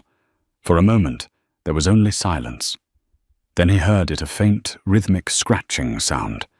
It was soft, almost imperceptible, but it was there. Someone was inside. He examined the lock. It was a complex system. He couldn't force it without creating a massive disturbance. He needed a key card. Sean's key card. Confrontation was now the only option, but it had to be on his terms. He took out his phone and sent a quick encrypted text to his personal security chief, a former Mossad agent named Ben. The message was simple: Butler Tower. Basement level. Possible hostage situation. Await my signal. Silent entry protocol. Then he went back upstairs. He re-entered the party with a placid expression, a wolf in sheep's clothing. The gala was in full swing. He saw Sean accepting congratulations from the mayor. Mr. Tanaka was at his side, looking pleased. The deal was likely done. Sean was at the absolute peak of his triumph. It was the perfect moment to shatter it. Declan intercepted a waiter and took 2 glasses of champagne. He walked directly toward Sean. "Sean, a word," Declan said, his voice cutting through the chatter. Sean turned a smug, proprietary look on his face. "Declan, enjoying the party? I trust you heard the good news. Tanaka is in. The waterfront is a go."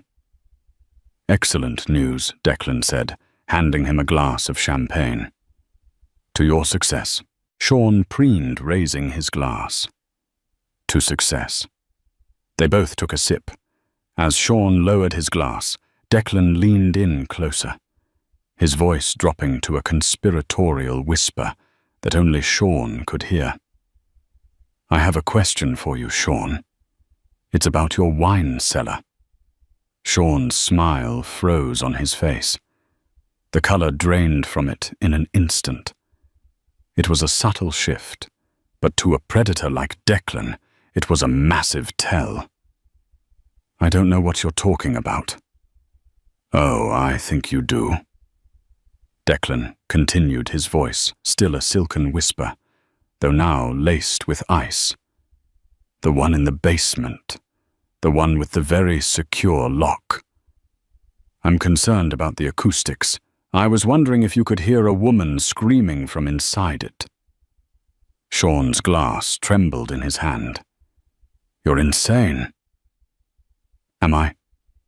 Declan opened his own hand. Resting in his palm was the silver falcon pin. "Helen dropped this. A lovely piece. A family heirloom, I believe. Her father gave it to me for safekeeping years ago." The lie was seamless, designed to inflict maximum psychological damage.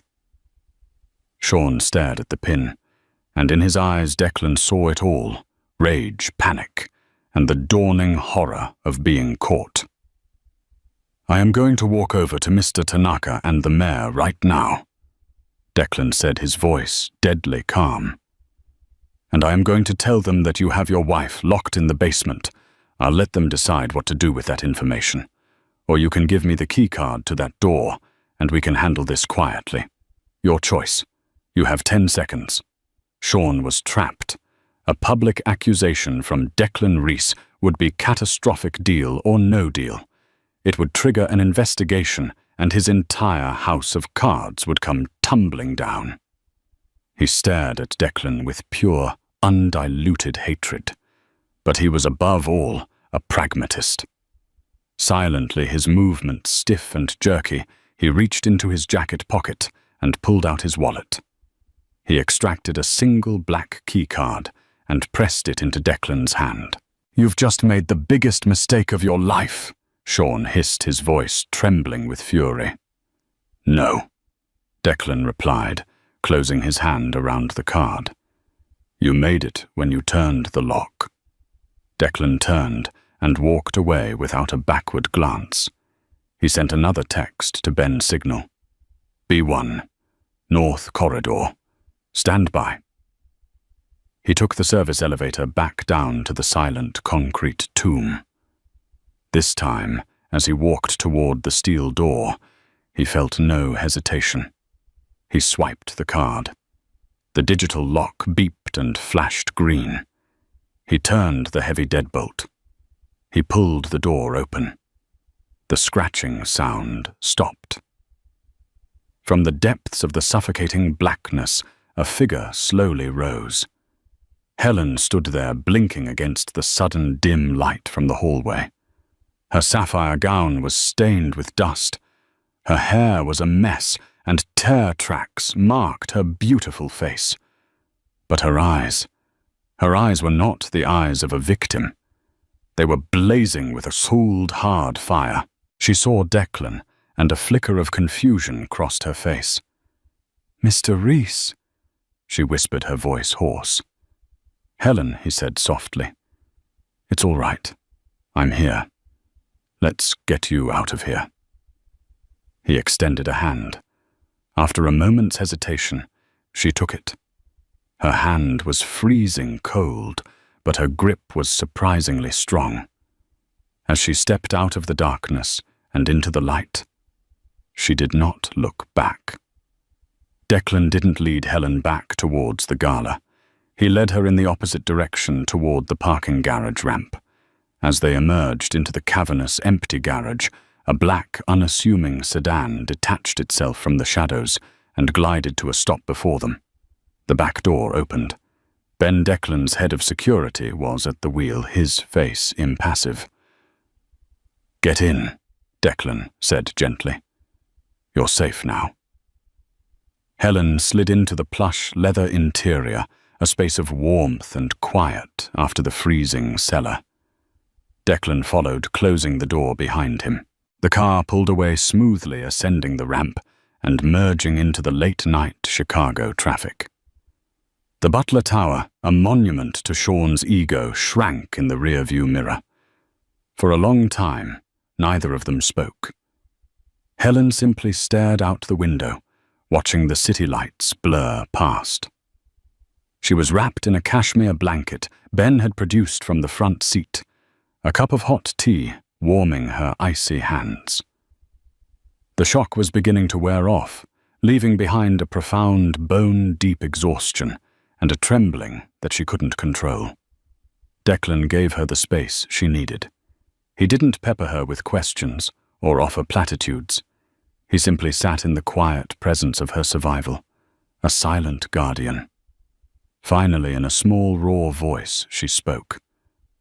"How did you know?" Declan looked at her, his expression serious. He reached into his pocket and pulled out the silver falcon pin, placing it in her open palm. Her fingers closed around it, a wave of emotion washing over her. "My father's pin. I tried to drop it. I didn't know if anyone would even see it, let alone understand." "Your father was my professor," Declan said quietly. "Alistair Finch. He was my mentor at Cambridge. He spoke of you often. He was immensely proud of your sharp mind and your eye for detail. When I saw the pin, I knew something was wrong. Alistair's daughter wouldn't be careless with something so precious." Helen stared at him, stunned. This enigmatic billionaire, this rival of her husband's, was connected to her past, to the father she still missed every day. It was an impossible coincidence, a lifeline thrown from a world she thought she had lost forever.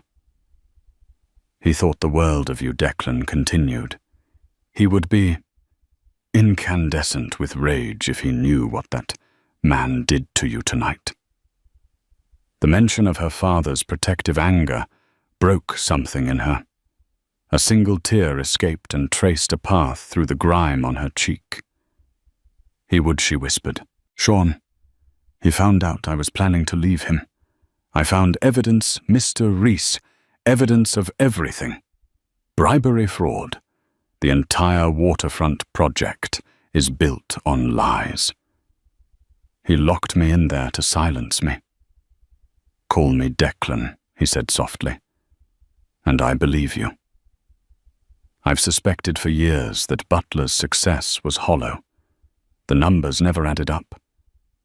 He expands too fast, takes on too much leverage. It's the behavior of a gambler, not a builder."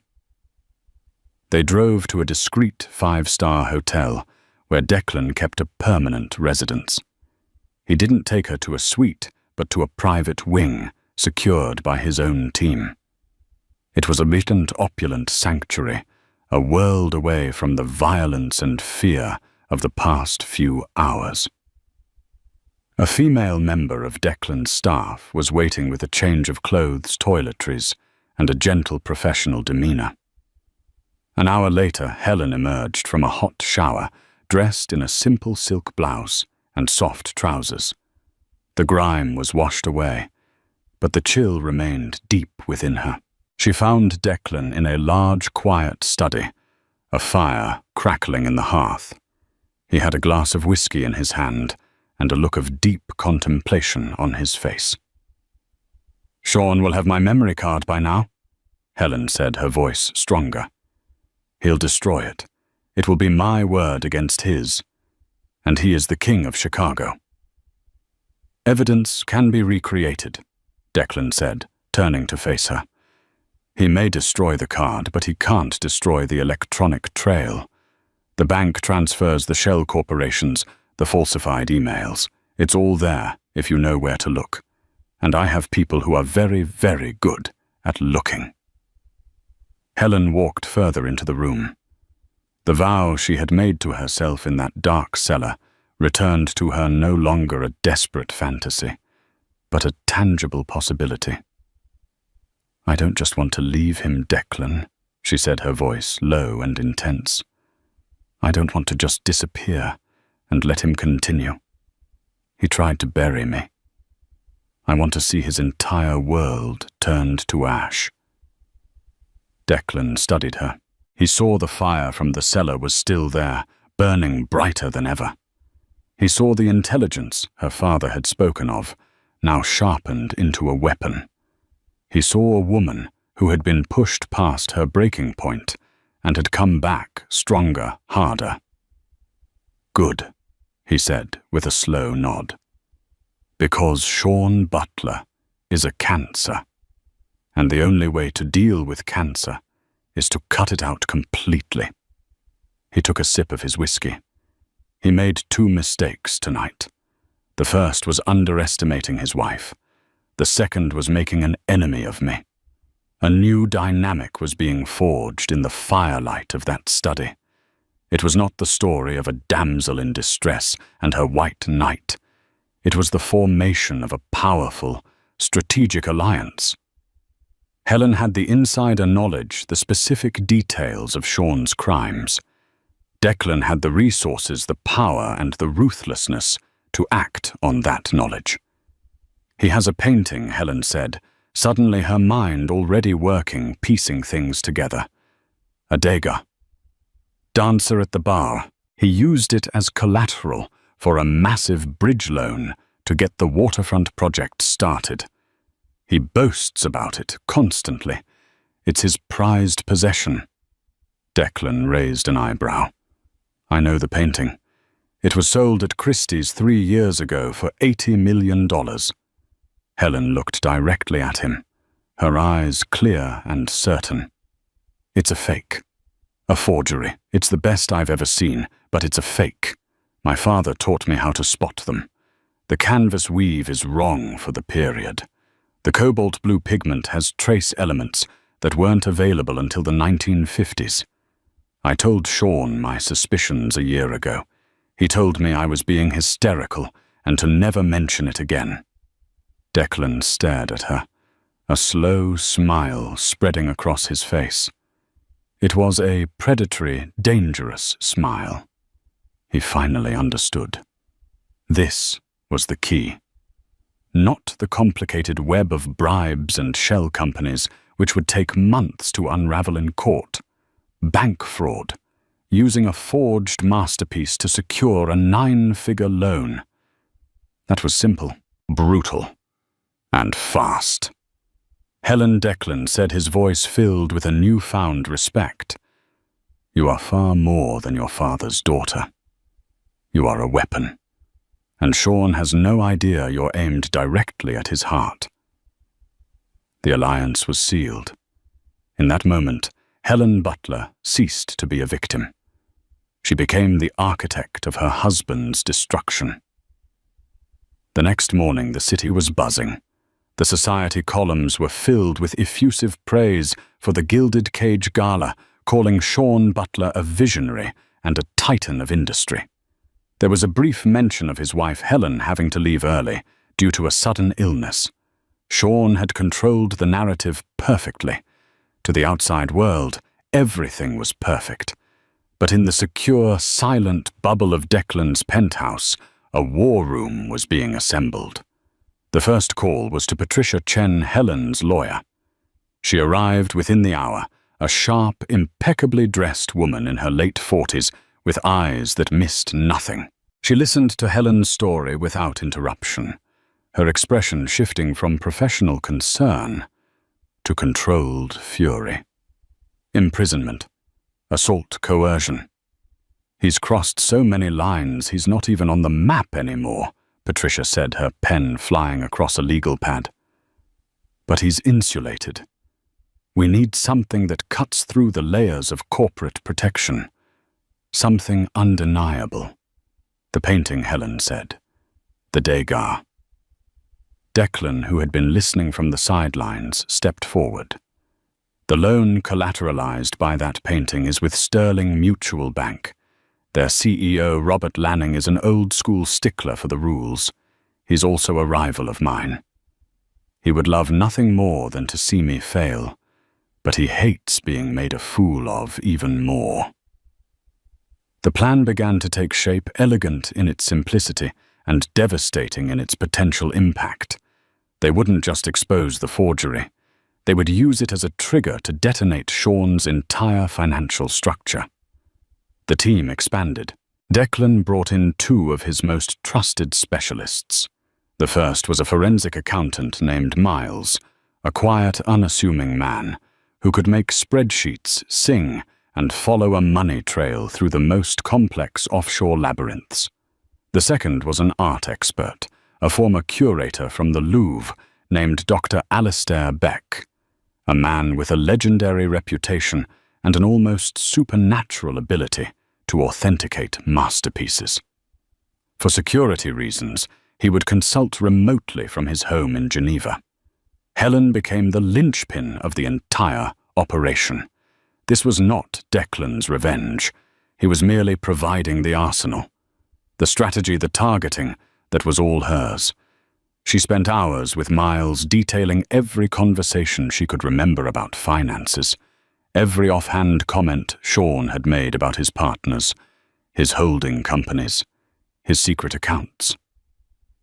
She reconstructed the timeline of his acquisitions and investments from memory, providing the framework for Miles to begin his digital deep dive. Her most crucial work was with Dr. Beck. They held encrypted video calls that lasted late into the night. She described the Degas from memory, her art historian's training coming to the forefront. The craquelure is too uniform. Doctor, she explained, her voice confident and precise. It's artificially aged, and the signature, the D, is slightly too looped. Degas's later signatures were sharper, more angular. Sean keeps the painting in his study under specially designed lighting that flatters the colors but hides the imperfections. He never lets anyone get too close. Dr. Beck, a formidable man with a shock of white hair, listened intently, occasionally asking sharp, probing questions about provenance documents and previous owners. He claims he has a complete provenance from the Durand-Ruel gallery, Helen said. But I noticed a gap, 14 months between 1941 and 1942. It's listed as Private Collection Switzerland. It's a classic forger's trick. Hide the piece during the chaos of war, and it re-emerges with a cloudy history that's difficult to verify. Indeed. Dr. Beck murmured, his eyes gleaming with intellectual excitement. "You have a remarkable eye, Mrs. Butler. Just like your father." While Helen provided the intellectual firepower, Declan began moving the larger pieces on the chessboard. He didn't want to just expose Sean. He wanted to acquire his assets from the rubble. He started discreetly buying up Sean's corporate debt through shell companies. He opened back-channel communications with other investors in the waterfront project, subtly planting seeds of doubt about Sean's financial stability. He was creating a ring of fire around Sean's empire, ready to be ignited at a single command. The days were intense and purposeful. For the first time in years, Helen felt alive. The fear that had been her constant companion was replaced by a cold, clear focus. She was no longer Sean's accessory. She was his adversary. She ate, slept, and breathed his downfall. One evening, as she was poring over digital scans of pigment samples Dr. Beck had sourced, Declan entered the study with 2 glasses of wine. "You should take a break," he said, his voice softer than she was used to hearing. She looked up, rubbing her tired eyes. "I can't. We're close." Dr. Beck found a record of a master forger, a man named Jean-Paul Dubois, who was operating out of Switzerland during the war. He specialized in impressionists. It all fits. Declan handed her the glass. "It will still be there in the morning. Patricia has drawn up the official whistleblower complaint for the SEC. Miles has traced the wire transfers for the bribes to 3 offshore accounts. Dr. Beck is preparing his official report on the likely forgery of the Degas. All the pieces are in place, Helen. Thanks to you." She took a sip of the wine, its rich flavor a welcome sensation. "He thinks I'm at a spa in Arizona." That's what he's told everyone, that I had a nervous breakdown after the gala and needed to recover. Let him think that Declan said, his gaze steady. Let him feel safe in his lies. The lion is most vulnerable when it's sleeping in its own den.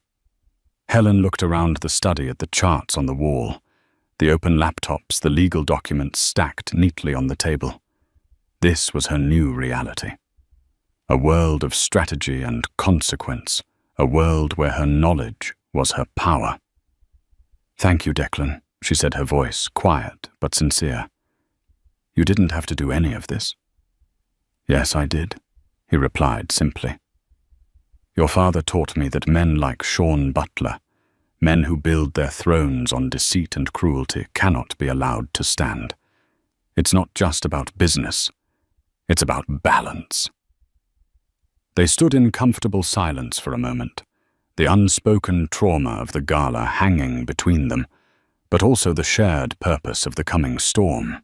The net had been woven its threads, a complex mixture of financial forensics art history and a burning desire for justice. All that was left was to pull it tight. The stage for Sean's downfall was set for the following Tuesday, exactly 1 week after the gala. The event was the quarterly board meeting of Butler Holdings, held in the company's opulent 50th floor boardroom. It was Sean's temple, a space designed to project power and invincibility, with a single massive mahogany table and panoramic views of the city he believed he owned. The plan was a multi-pronged synchronized assault.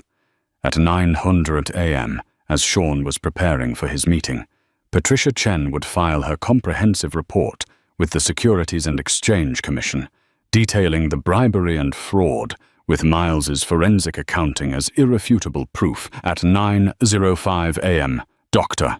Alistair Beck's explosive report on the Degas forgery, co-signed by 2 other leading art authenticators, would be delivered via secured courier to Robert Lanning, the CEO of Sterling Mutual Bank. At 9:10 a.m., an award-winning investigative journalist from the Wall Street Journal, with whom Declan had a long-standing relationship built on trusted leaks, would publish a meticulously detailed exposé on Sean's fraudulent practices, citing anonymous but high-level sources. The final and most crucial piece of the plan was Helen herself. That morning, she stood before a mirror in Declan's penthouse. She was not dressed in the soft, elegant clothes she had worn for the past week. She was wearing a sharply tailored dark grey power suit, her hair pulled back in a severe professional style. Her face was pale, but her eyes were like granite. She was no longer Helen Butler, the victim. She was Helen Finch, her father's daughter, an avenging angel in bespoke tailoring. Declan entered the room holding a tablet. "It's time. The article just went live." Helen took a deep breath. "Let's begin." In the Butler Holdings boardroom, Sean was at his most arrogant. He was basking in the glow of the Tanaka deal, his board members hanging on his every word as he outlined his vision for the company's future. His phone and the phones of his board members had been placed in a basket at the entrance to ensure no interruptions, a standard procedure that would today prove to be his undoing. At precisely 9:15 a.m., the double doors to the boardroom swung open. Sean looked up, his face contorting in annoyance. "I said no interruptions." His personal assistant stood there, pale and trembling. "Sir, you have visitors." "They insist." Through the doors walked two men in dark suits, their faces grim and official. They flashed their badges. "SEC Enforcement Division." The lead agent said, his voice booming in the suddenly silent room. "Sean Butler. This boardroom is now a sealed location. Nobody leaves. All electronic devices are to be surrendered." Sean shot to his feet, his face turning a blotchy red. "On what grounds? This is outrageous." As if in answer, the doors opened again. This time, it was Robert Lanning from the bank, flanked by his legal team. His face was a mask of cold fury. Butler Lanning snarled, throwing a file folder onto the polished table. It skidded to a stop in front of Sean. "My bank is officially calling in your $200 million loan, effective immediately due to fraudulent misrepresentation of collateral. You have 24 hours to produce the funds, or we begin asset seizure."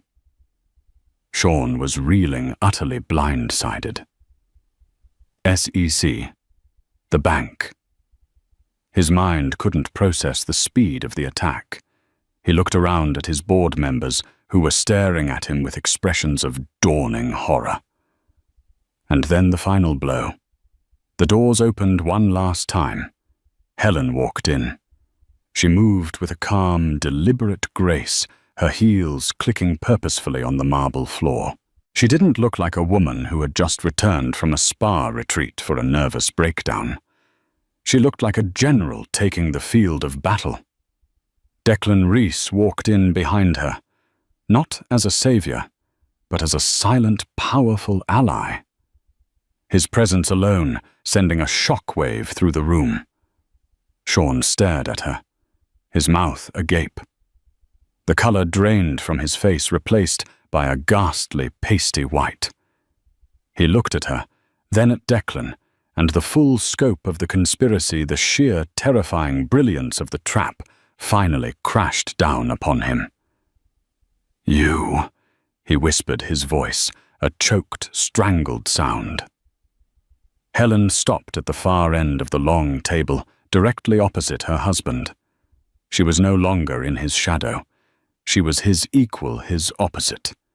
His end. "Hello, Sean," she said, her voice clear and steady, carrying to every corner of the silent room. "Did you enjoy the party?" The board members were now frantically retrieving their phones, their screens lighting up with the damning Wall Street Journal headline, "The House of Butler. A billion-dollar empire of fraud." Sean's carefully constructed world was not just cracking. It was being vaporized in real time. He was surrounded, exposed, and utterly defeated. His gaze fixed on Helen, his eyes burning with a desperate, pathetic hatred. "I'll destroy you," he seethed, taking a step toward her. Before he could take another, Declan's security chief, Ben, materialized at his side, his hand subtly resting on Sean's arm, a silent, immovable barrier. Helen didn't even flinch. She looked at the pathetic, crumbling man who had terrorized her for years, and she felt nothing but a cold, clean sense of finality. "No, Sean," she said, her voice echoing with the authority she had just reclaimed. "You're wrong. You see, you can't destroy something that's already been burned to the ground and rebuilt itself from the ashes. I know what that's like. And now so will you." She turned her back on him, a final, symbolic act of dismissal. She had faced her monster, and she had not just won. She had annihilated him. The aftermath was a swift and brutal corporate execution. With the SEC freezing his assets and the bank seizing the collateral on his fraudulent loan, Sean Butler's empire imploded with astonishing speed. The waterfront project collapsed, taking his network of corrupt city officials with it. His board members resigned en masse, scrambling to distance themselves from the ensuing scandal. By the end of the week, Butler Holdings was a hollowed-out shell, picked apart by creditors and federal investigators. Sean himself was arrested, led out of his sterile mansion in handcuffs, a final humiliating image splashed across every news outlet. The charges were extensive: bank fraud, wire fraud, conspiracy bribery. The man who had locked his wife in a dark room to protect his reputation now found himself in a far smaller, colder cell, his name forever synonymous with disgrace. Helen watched it all unfold from a distance. She didn't revel in his suffering. Her victory wasn't about vengeance. It was about reclamation. She had reclaimed her name, her freedom, and her voice. She filed for divorce, the proceedings of which were swift and uncontested. She relinquished any claim to his fraudulent fortune, wanting nothing that was tainted by his lies. She had her own family trust, which Patricia Chen helped her place under her sole ironclad control. In the weeks that followed, she began to build a new life, not on the ashes of Sean's empire, but on the solid foundation of her own identity. She established the Alistair Finch Foundation for Art Preservation, an organization dedicated to helping museums authenticate their collections and expose forgeries. Her expertise, once a private passion dismissed by her husband, was now her public strength. The story of the forged Degas became a quiet legend in the art world, and Helen Finch was suddenly one of its most respected new voices. She and Declan settled into a new, undefined relationship. It was not a whirlwind romance born from trauma, but something quieter, deeper. A partnership built on mutual respect and a shared understanding of the darkness that can hide behind a gilded facade. He gave her space to heal and grow, acting as a trusted advisor and a steadfast friend. He was a presence in her life, not a center of gravity. Helen was her own center now. One crisp autumn evening, a month after the unveiling, Declan joined her at a gallery opening the first public event she had attended since the gala. She was surrounded by people who were listening to her, not because she was a billionaire's wife, but because of what she had to say. She was animated, passionate, and completely at ease. The profound sadness that Declan had once seen in her eyes was gone, replaced by a bright, confident light. As the evening wound down, they walked together along the Chicago River, the city lights dancing on the water. "You seem happy," Declan said, his hands in his pockets. She smiled, a genuine, easy smile that reached her eyes. "I feel balanced," she replied, echoing the word he had used in his study that first night. "For years I lived in a world of curated perfection, and none of it was real. Now everything is real. The challenges, the work, the freedom. It's all mine." She stopped and looked out at the skyline, at the glittering towers that represented so much ambition and power. Among them stood the nearly completed shell of the Butler Tower, its future uncertain, a dark monument to a fallen king. It no longer held any power over her. It was just a building. "What will you do now?" Declan asked. Helen looked at him, her expression thoughtful and filled with possibility. "Whatever I want." It was the simplest of answers, and the most powerful. She was not a character in someone else's story anymore. She was the author of her own, and the first chapter was finally truly beginning. The story of Helen Butler is a stark reminder that the most opulent cages are still cages. It's a testament to the fact that true strength isn't about the power you marry into, but the power you find within yourself when everything is stripped away. She was buried in darkness, but instead of being extinguished, she learned to create her own light. Her journey from a silent victim to the architect of justice shows that the most formidable weapon against a bully is a sharp mind and an unbreakable will. If this story of resilience, strategy, and ultimate triumph resonated with you, please hit the like button to let us know. Share this video with someone who needs a reminder of their own inner strength. And don't forget to subscribe to our channel for more real-life dramas where the silenced find their voice and the powerful finally face their reckoning. Thank you for listening.